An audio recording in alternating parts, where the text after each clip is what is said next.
जय हिंद दोस्तों, कैसे हैं आप सब। तो आज हम करेंगे यहाँ पे मध्य प्रदेश पटवारी परीक्षा के लिए कंप्यूटर के कुछ इम्पोर्टेंट क्वेश्चंस आपके दिए। हमारी सीरीज सेट 10 है। इसके पहले के सेट अगर आपने नहीं देखे हैं तो आपको कॉर्नर पे मिल जाएगा आई बटन का लिंक, और सभी प्लेलिस्ट के वीडियो आप सभी वॉच कर सकते हैं।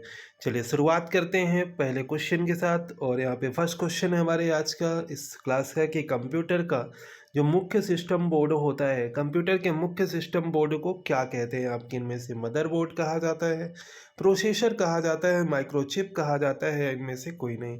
कंप्यूटर का जो मुख्य सिस्टम बोर्ड होता है इसे क्या कहते हैं, तो आप सभी आई होप आप सभी ने राइट आंसर किया होगा। इसे कहा जाता है आपका माइक मदरबोर्ड। मदरबोर्ड कहा जाता है कंप्यूटर का जो मुख्य सिस्टम बोर्ड होता है। तो आप सभी का राइट आंसर क्या हो जाएगा, ऑप्शन फर्स्ट आप सभी का करेक्ट आंसर है। द नेक्स्ट क्वेश्चन है कि निम्न में से कौन सा सिस्टम जो कि कंपोनेंट कंप्यूटर का मस्तिष्क होता है। इनमें से निम्न में से कौन सा सिस्टम जो कि कंपोनेंट कंप्यूटर का मस्तिष्क होता है। दिए गए ऑप्शंस में से पहला ऑप्शन है आपका circuit board, then CPU, then memory, then network card. तो आप सभी के लिए आसान सा क्वेश्चन बन जाता है कि कौन सा सिस्टम जो कंपोनेंट कंप्यूटर का मस्तिष्क होता है। तो मस्तिष्क होता है आपका सीपीयू। मस्तिष्क आपका कौन सा होता है, सीपीयू। सीपीयू का फुल फॉर्म क्या होता है, कई बार आप सभी को प्रीवियस सेट में बताया गया है और आपके लिए आसान सा है। आपका सीपीयू सेंट्रल प्रोसेसिंग यूनिट होता है इसका फुल फॉर्म। तो आप सभी का करेक्ट आंसर है option B. The next question है आपकी स्क्रीन पे कि कंप्यूटर में जो बिल्ट परमानेंट मेमोरी होता है इसे क्या कहते हैं। आपके कंप्यूटर में बिल्ट परमानेंट मेमोरी को क्या कहते हैं। तो पहला ऑप्शन आपको दिया गया रैम। रैम का फुल फॉर्म क्या होता है, तो रैम का फुल फॉर्म होता है रैंडम एक्सेस मेमोरी। देन रोम दिया गया है। रोम का फुल फॉर्म क्या होता है, तो रोम का फुल फॉर्म होता है रीड ओनली मेमोरी। सीपीयू का मैंने आपको अभी बताया कि central processing unit. And CD का क्या होता है, तो सीडी का होता है कॉम्पैक्ट डिस्क। एंड रोम का आपका सेम हो जाएगा रीड ओनली मेमोरी। तो यहाँ पे कंप्यूटर में बिल्ट परमानेंट मेमोरी को क्या कहा जाता है, तो आपका राइट आंसर हो जाएगा रोम। क्या कहते हैं, रोम। द नेक्स्ट क्वेश्चन है कि निम्नलिखित में से कौन सा आपका इनमें से एनटीएफएस का पूर्ण रूप हो जाएगा। और आपके लिए एक न्यू यहाँ पे अगर हम देखें, आपके लिए वर्ड आ जाता है एनटीएफएस। इसका फुल फॉर्म क्या होता है आपको ये यहाँ पे बताया है। तो एनटीएफएस का फुल फॉर्म क्या होता है आपके, इसका फुल फॉर्म होता है न्यू टेक्नोलॉजी फाइल सिस्टम। इसका फुल फॉर्म क्या होता है, न्यू टेक्नोलॉजी फाइल सिस्टम। अगर हम देखें इसका फुल फॉर्म होता है। तो आप सभी का राइट आंसर क्या हो जाएगा, सेकेंड ऑप्शन। बोथ वीएनसी नहीं, आपका देखें तो second option new technology file system NTFS का फुल फॉर्म यहाँ पे हो जाएगा। देन अगला क्वेश्चन है कि निम्नलिखित में से कौन सा हार्डवेयर नहीं है आपके इनमें से, जैसे कि प्रोसेसिंग चिप हो गई, प्रिंटर हो गई, माउस हो गए, ठीक है। तो इनमें से कौन सा हार्डवेयर नहीं है आपके दिए गए ऑप्शंस में से। जावा, देखिए जावा जो है आपका एक लैंग्वेज है अगर हम देखें, और ये अगर हम देखें तो एक हार्डवेयर नहीं है आपके, ठीक है। हार्डवेयर यहाँ पे देखें तो जावा नहीं है आपके। बाकी अदर ऑप्शन जैसे माउस हो गया, प्रिंटर हो गया, जिन्हें आप टच कर सकते हैं, तो ये एक तरह से अगर हम देखें तो हार्डवेयर हो जाएंगे, ठीक है। तो जावा आप सभी का यहाँ पे हार्डवेयर नहीं है। तो आप सभी का राइट आंसर क्या हो जाएगा, ऑप्शन डी आप सभी का करेक्ट आंसर है। देन नेक्स्ट क्वेश्चन करने से पहले कुछ एक्स्ट्रा इन्फॉर्मेशन है आप सभी के लिए। जहाँ पे अगर हम देखें तो अनअकैडमी इंट्रोड्यूस कर रहा है notes for MPPSC exams. Unacademy की वेबसाइट एंड ऐप पर आप जाकर नोट सेक्शन को एक्सप्लोर कर सकते हैं। And new year new resolution new goal के साथ आपके लिए रिजॉल्व 2023 कोड अप्लाई करके आप सभी यहाँ पे 23% का डिस्काउंट ले सकते हैं। आप यहाँ पे MP PV and Vyapam exam के लिए दिन सेम आप सभी एमपीपीएससी सब्सक्रिप्शन पे भी 23% का डिस्काउंट ले सकते हैं रिजॉल्व 2023 कोड अप्लाई करके। देन यहाँ पे देखें तो आप सभी के लिए जो जनवरी मंथ के बैचेज हैं आप यहाँ पे देख सकते हैं कि एमपीपीएससी मेंस का paper wise most important topic का आपके 5 जनवरी से आपका न्यू बैच स्टार्ट हो रहा है। एंड यहाँ पे देखें तो आपके यहाँ पे संपूर्ण एक तरह से मार्गदर्शन मिलेगा। टॉप एजुकेटर्स ऑफ एमपीसीएससी के 150 प्लस आवर की आपकी लाइव क्लासेस मिलेंगी इन सभी टीचर्स के द्वारा। कौन कौन से बैच चल रहे हैं, दिसंबर मंथ के बैच अभी कंटिन्यू है आपके लिए 16 दिसंबर से। दिन आपकी देखिए 17 दिसंबर से, ये आपका 22 दिसंबर से, दिन आपका 15 दिसंबर से, एंड 8 दिसंबर से आपका ये बैच चल रहा है। दिन आपका अभी पटवारी का 28 नवंबर से आपका बैच कंटिन्यू किया जा रहा है। तो चलिए शुरुआत करते हैं नेक्स्ट क्वेश्चन के साथ। कंप्यूटर का जो मॉनिटर होता है कैसी डिवाइस है आपके? स्टोरेज डिवाइस है, प्रोसेसिंग डिवाइस है, इनपुट डिवाइस है या आउटपुट डिवाइस है? तो आपने कंप्यूटर में ज़रूर यहाँ पे स्टडी की होगी। इनपुट डिवाइस और आउटपुट डिवाइस आप अलग से आपने स्टडी की होगी। तो कंप्यूटर का मॉनिटर अगर हम देखें कैसा होता है, देखिए मॉनिटर से आपको क्या मिलता है? मॉनिटर से आपको मिलता है आउटपुट, और आउटपुट डिवाइस अगर हम देखें तो हो जाएगा आपका राइट आंसर। यहीं पे अगर पूछा जाए कीबोर्ड कैसा डिवाइस है, कीबोर्ड आपका इनपुट डिवाइस है जिसके थ्रू क्या करते हैं आप, कोई भी इनपुट देते हैं आपके। तो यहाँ पे अगर हम देखें डी आंसर आप सभी का करेक्ट आंसर है। देन नेक्स्ट है कि पिंग जो है किस प्रोटोकॉल का उपयोग करता है? पिंग जो है किस प्रोटोकॉल का उपयोग करता है आपके दिए गए ऑप्शंस में से? राइट आंसर है आपका आईसीएमपी। आईसीएमपी अगर हम देखें करेक्ट आंसर है आपका इंटरनेट कंट्रोल। यहाँ पे अगर हम देखें आईसीएमपी का जो फुल फॉर्म हो जाएगा message protocol, internet control message protocol. ठीक है, यहाँ पे अगर हम देखें आईसीएमपी का फुल फॉर्म हो जाएगा आपका ऑप्शन सी आपका राइट आंसर हो जाएगा। देन नेक्स्ट क्वेश्चन कीजिएगा, यदि आप सिग्नल को खराब किए बिना नेटवर्क की लंबाई को बढ़ाना चाहते हैं तो आप किसका उपयोग करेंगे? गेटवे का करेंगे, राउटर का करेंगे, मॉडेम का करेंगे या रिपीटर का करेंगे? और इसी तरह से अगर हम देखें तो आपके एग्जाम में भी क्वेश्चन पूछे जाते हैं। तो यदि आप सिग्नल को खराब किए बिना नेटवर्क की लंबाई को बढ़ाना चाहते हैं तो आप किसका उपयोग करेंगे? तो आप करेंगे रिपीटर का। रिपीटर का उपयोग यहाँ पे किया जाता है। तो आप सभी का राइट आंसर है option D. The next question है कि निर्देशों की एक श्रृंखला, इंस्ट्रक्शन की एक सीरीज जो कि कंप्यूटर को यह बताती है कि उसे क्या करना है, कैसे करना है, उससे इनमें से क्या कहा जाता है? कार्यक्रम यानी कि प्रोग्राम्स, या कमांड, या उपयोगकर्ता प्रतिक्रिया, या प्रोसेसर? इसे कहा जाता है आपके कार्यक्रम। तो इसे क्या कहा जाता है? कार्यक्रम कहा जाता है। निर्देशों की एक श्रृंखला जो कंप्यूटर को यह बताती है कि उसे क्या करना है और कैसे करना है, यह आपके कार्यक्रम कहा जाता है। तो राइट आंसर है आप सभी का ऑप्शन फर्स्ट। द नेक्स्ट है कि लॉगिन नेम एंड पासवर्ड का जो सत्यापन है किस रूप में जाना जाता है? कॉन्फ़िगरेशन, एक्सेसिबिलिटी, या अथेंटिकेशन, या लॉगिंग इन? तो लॉगिन नाम और पासवर्ड का जो सत्यापन है ये जाना जाता है आपके अथेंटिकेशन। किस रूप में जाना जाता है? अथेंटिकेशन के रूप में जाना जाता है। लॉगिन नाम और पासवर्ड का सत्यापन अथेंटिकेशन के रूप में जाना जाता है। तो आप सभी का राइट आंसर है option C. The next question है कि यदि आप एक ईमेल संदेश के बॉक्स में प्राप्तकर्ता ईमेल पता जोड़ते हैं तो संदेश की जो प्रति है उस प्राप्तकर्ता को भेज दी जाती है और प्राप्तकर्ता का जो नाम संदेश के अन्य प्राप्तकर्ता को दिखाई नहीं देता है। तो ये आपको ऑप्शन मिलते हैं जब आप मेल करते हैं उस टाइम पे, to NCC and BCC and subject. तो क्वेश्चन क्या बोला गया? यदि आप एक ईमेल संदेश के बॉक्स में प्राप्तकर्ता ईमेल पता जोड़ते हैं तो संदेश की जो प्रति है उस प्राप्तकर्ता को भेज दी जाती है और प्राप्तकर्ता का नाम संदेश के अन्य प्राप्तकर्ता को दिखाई नहीं देता है। तो अगर हम देखें तो आप सभी का राइट आंसर है ऑप्शन सी।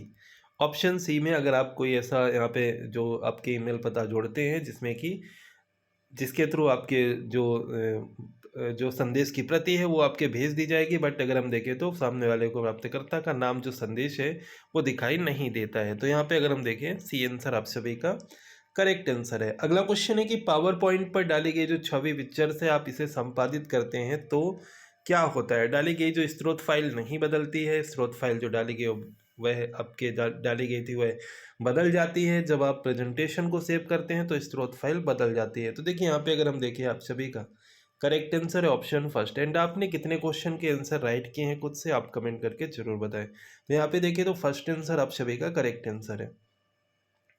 अगला क्वेश्चन है कि एम एस एक्सेल 2010 में लाइव पूर्वावलोकन के साथ पेस्ट, यहाँ पे आपका लिखा गया पेस्ट, तो पेस्ट विद लाइव प्रीव्यू का क्या इस्तेमाल होता है आपके? पेस्ट विद लाइव प्रीव्यू का क्या इस्तेमाल होता है? यहाँ पे इसका इस्तेमाल होता है बार बार हिट और ट्रेल से बचाता है और आप आसानी से सामग्री पूर्वावलोकन का पुनः उपयोग कर सकते हैं। तो यहाँ पे अगर हम देखें राइट आंसर आप सभी का ऑप्शन फर्स्ट हो जाएगा। द नेक्स्ट है कि निम्न में से कौन सा वेब ब्राउज़र का उदाहरण हो जाएगा? वेब ब्राउज़र का पूछा गया है, वेब ब्राउज़र का उदाहरण कौन सा हो जाएगा?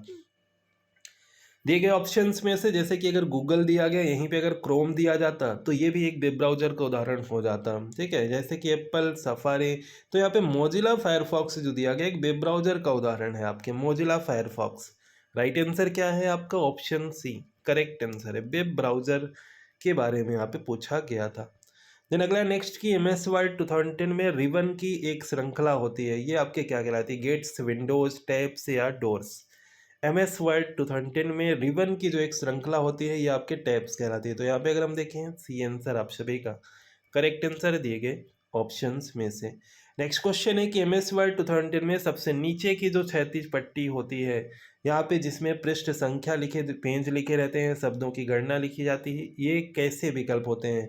टाइटल बार, स्टेटस बार या आपके बोर्ड बार या हेडिंग बार?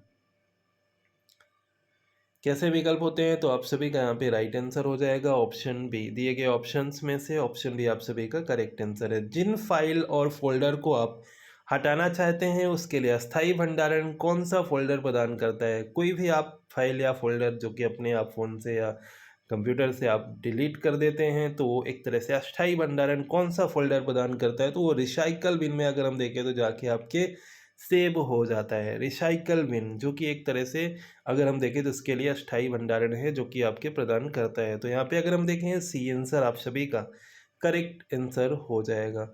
अगला क्वेश्चन है कि आपको कर्सर के दाईं ओर वर्णों को हटाने में कौन सी कुंजी सक्षम बनाती है? आपके कर्सर के दाईं ओर वर्णों को हटाने में कौन सी कुंजी सक्षम बनाती है आपके इनमें से? तो आप सभी का राइट आंसर है डिलीट। दिन यहाँ पे देखें तो सी आंसर आप सभी का करेक्ट आंसर हो जाएगा ऑप्शन सी। अगला क्वेश्चन है कि इनमें से किसका प्रयोग जो कि एक वेब पेज बनाने के लिए किया जाता है? और अगर आप सभी को इन ऑप्शंस का फुल फॉर्म है जानकारी तो आप कमेंट करके जरूर बताएं। देखिए इनमें से किसका प्रयोग एक वेब पेज बनाने के लिए किया जाता है? जैसे कि दिया गया है एस टी टी पी का फुल फॉर्म क्या होता है? आप कमेंट करके बताइएगा क्योंकि ये सभी आपके प्रीवियस सेट में आपको बताए गए हैं। तो इसका जो राइट आंसर होगा HTML, hyper text markup language, इसका प्रयोग एक वेब पेज बनाने के लिए किया जाता है। तो आप सभी का राइट आंसर है option C. The next question है कि एम एस पावर पॉइंट में वर्तमान स्लाइड से स्लाइड शो शुरू करने की जो शॉर्टकट कुंजी होती है इसका उपयोग किया जाता है किसके द्वारा? एक इम्पॉर्टेंट क्वेश्चन है और इनसे क्वेश्चन आपको देखने को जरूर मिलेंगे। देखिए एम एस पावर पॉइंट में वर्तमान स्लाइड से स्लाइड शो शुरू करने की जो शॉर्टकट कुंजी का उपयोग किया जाता है वो किया जाता है शिफ्ट के साथ F5। शिफ्ट के साथ F5 आपकी होती है फंक्शन की। कुल कितनी टोटल कितनी फंक्शन की होती हैं? तो आपके 12 फंक्शन की होती हैं। तो शिफ्ट के साथ F5 अगर आप प्रेस करते हैं तो वर्तमान स्लाइड से स्लाइड शो शुरू करने की एक शॉर्टकट कुंजी आपको यहाँ पे मिलती है। देन नेक्स्ट क्वेश्चन है कि आप अपने प्रेजेंटेशन में सभी स्लाइड्स के थंबनेल को आसानी से इन्हें पुनः व्यवस्थित करने के लिए किस रूप में देख सकते हैं? स्लाइड शो व्यू के रूप में, रिव्यू के रूप में, एनिमेशन के व्यू के रूप में या स्लाइड शॉर्ट रिव्यू के रूप में? कैसे देख सकते हैं आप अपनी प्रेजेंटेशन में सभी स्लाइड के थंबनेल को आसानी से उन्हें पुनः व्यवस्थित करने के लिए स्लाइड शॉर्ट रिव्यू में देख सकते हैं। तो आप सभी का राइट आंसर है ऑप्शन डी। देन अगला क्वेश्चन है कि मान लें कि एक डायरेक्टरी में उप डायरेक्टरी या सब डायरेक्टरी और कुछ फाइल है, जब भी आप उस डायरेक्टरी को एक स्थान से दूसरे स्थान पर ट्रांसफर करते स्थानांतरित करते हैं तब यहाँ पे देखिए तो क्या होता है? केवल डायरेक्टरी के अंदर की फाइल स्थानांतरित हो जाती हैं या आपकी इसके उप जो डायरेक्टरी होती है वो भी स्थानांतरित हो जाती हैं, या डायरेक्टरी स्थानांतरित हो जाती है लेकिन स्रोत फाइल जो होती है स्थानांतरित नहीं होती है, या डायरेक्टरी के अंदर की फाइलें और उप डायरेक्टरी स्थानांतरित हो जाती हैं? तो यहाँ पे अगर हम देखें कि मान लें कि एक डायरेक्टरी में उप डायरेक्टरी और कुछ फाइल और है, जब भी आप उस डायरेक्टरी को एक स्थान से दूसरे स्थान पर स्थानांतरित करते हैं तब इनमें से क्या होता है? दिए गए ऑप्शन। आई होप आप सभी ने राइट आंसर किया होगा। देखिए डायरेक्टरी के अंदर की जो फाइलें होती हैं और जो उप डायरेक्टरी होती है ये स्थानांतरित हो जाती हैं। तो आप सभी का राइट आंसर यहाँ पे डी हो जाएगा। देन अगला क्वेश्चन है कि एक व्यक्तिगत सूचना प्रबंधक है दिए गए ऑप्शंस में से जिसका उपयोग मुख्य रूप से ईमेल एप्लीकेशन में किया जाता है और इसमें कैलेंडर, कार्य प्रबंधक, नोट लेने, पत्रिका, वेब ब्राउजिंग ये सब कुछ आपके शामिल होता है। इनमें से किसका? MS एक्सेल का, MS पेंट का, MS एक्सेस का या MS आउटलुक का? तो आप सभी का राइट आंसर MS आउटलुक अगर हम देखें जिसका उपयोग आपके इन कार्यों में किया जाता है। देन नेक्स्ट है कि निम्नलिखित में से कौन सा CPU का हिस्सा है? आपके दिए गए ऑप्शंस में से CPU के हिस्से इनमें से कौन कौन से? जैसे कि आपके LU एंड CU, फिर आपके देखें तो LU and mouse and LU and IC। तो CPU के जो आपके एक तरह से पार्ट्स होते हैं वो होते हैं ALU, arithmetic logic unit and आपके कंट्रोल यूनिट। तो आप सभी का करेक्ट आंसर है option first. Next and last question है कि टेलीफोन लाइन पर डिजिटल डाटा भेजने के लिए किसका उपयोग किया जाता है? टेलीफोन लाइन पर डिजिटल डाटा भेजने के लिए किसका उपयोग किया जाता है? तो इनमें से अगर हम देखें तो मॉडेम का। किसका किया जाता है? मॉडेम का उपयोग किया जाता है। तो आप सभी का राइट आंसर है ऑप्शन सी। कुछ एक्स्ट्रा इन्फॉर्मेशन आप सभी के लिए, आप सभी अनअकैडमी पे टेस्ट भी दे सकते हैं, फ्री एंड प्लस क्लासेस भी आपको मिल रही हैं। सब्सक्रिप्शन का बेनिफिट क्या है?